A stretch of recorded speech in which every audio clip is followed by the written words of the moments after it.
Scripture barely records the women of Herod's court, but it names Joanna twice. Once when she was funding the ministry of Jesus, and once when she was standing at his empty tomb. Between those two moments is one of the quietest power moves in the Bible. To understand Joanna, you have to understand the house she lived in. Luke gives her a single line of identification: Joanna, the wife of Chuza, the manager of Herod's household. Just that, but it carries weight. Chuza ran the estate and the finances of Herod Antipas, the tetrarch of Galilee. He was a senior official inside the royal court, which means Joanna was a woman of standing, wealth, comfort, proximity to power, and we know exactly what kind of power.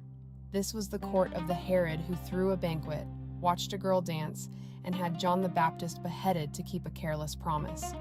The same Herod who, on the morning of Jesus' trial, would dress him in a robe and send him back to be mocked.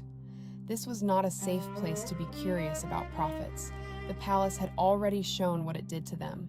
So when we meet Joanna, picture the world around her. Marble and lamplight, court politics, the constant, quiet calculation of who is loyal and who is dangerous. A place where the wrong allegiance could cost a household everything. That is where this woman was standing when she heard about a preacher from Nazareth. What Joanna did next, Luke records in just a few words. She and a group of other women were traveling with Jesus, and they were supporting the ministry, in Luke's phrase, out of their own means. Read that slowly. The movement around Jesus was not funded out of thin air. It was paid for. Someone covered the meals, the lodging, the long roads between villages, and Luke tells us who. A handful of women, Joanna among them, financing it from their own resources. For most of them, that was remarkable enough. For Joanna, it was something more dangerous. Her means were tied to a steward's position inside Herod's court. So the money that helped sustain Jesus' ministry flowed, at least in part, from the very establishment that had executed John, and that would one day crucify Jesus himself. The text doesn't tell us what Joanna felt. It doesn't record what she said to her husband or what risk she weighed in the dark. It simply tells us what she did. She took what her position gave her: status, security, access. And she spent it on an itinerant teacher the powerful had every reason to fear. That is the decision: quiet, deliberate, and costly. But Joanna's story doesn't end with a gift. She didn't fund the ministry from a comfortable distance. Luke tells us the women came with Jesus from Galilee. They traveled, they followed, they were there. And so we come to the second time her name appears, on the most important morning in the gospel. After the crucifixion, a group of women go to the tomb at first light, carrying spices to anoint a body. They find the stone rolled away. The tomb is empty.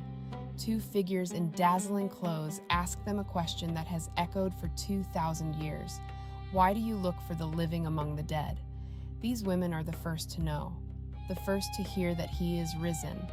And when Luke finally lists the witnesses who carried that news back, the ones who first spoke the words of the resurrection out loud, he writes, Mary Magdalene, Joanna, Mary the mother of James, and the others with them. There she is again, the woman from Herod's court, standing in a garden at sunrise, holding the first news of the empty tomb. And here is the detail that should not be lost. When these women told the apostles, Luke says their words seemed to them like nonsense, and they did not believe them. The first messengers of the resurrection were dismissed, Joanna among them. She carried the truth anyway. Step back and look at the shape of her life as Luke records it. The first time we see Joanna, she is funding the beginning, underwriting a ministry when no one yet knew how it would end.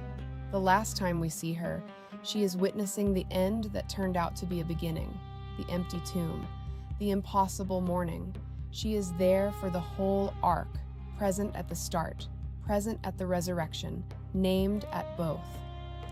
In a world that rarely wrote down a woman's name, Luke wrote hers twice. He did not have to. He chose to. And in that choice, he preserved something easy to miss, that this movement was carried, from beginning to end, by people whose names history would otherwise have erased. So what does Joanna reveal? That power doesn't always look like a throne. Sometimes it looks like a woman inside a hostile court, quietly turning her own resources towards something that court would have crushed. Sometimes it looks like staying close when nearness is dangerous. Sometimes it looks like being the first to tell the truth, being disbelieved, and telling it anyway. She held no office in the movement. She gave no recorded speech. She left behind no words of her own. What she left was a pattern. Show up, pay the cost, bear witness. The palace remembered Chuza, the man with the title.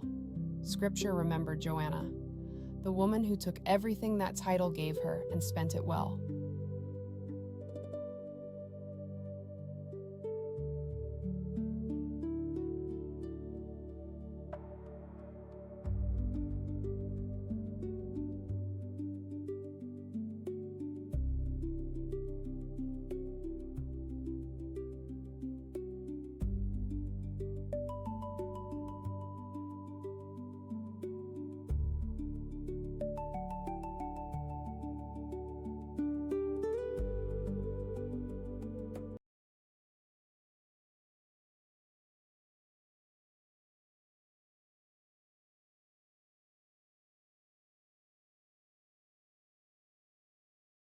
Joanna, a name in a list, a woman in a palace, a witness at a tomb.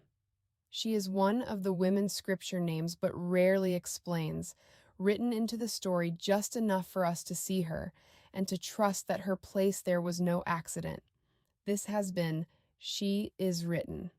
If her story stayed with you, stay with us. There are more names waiting. Every one of them was written down for a reason.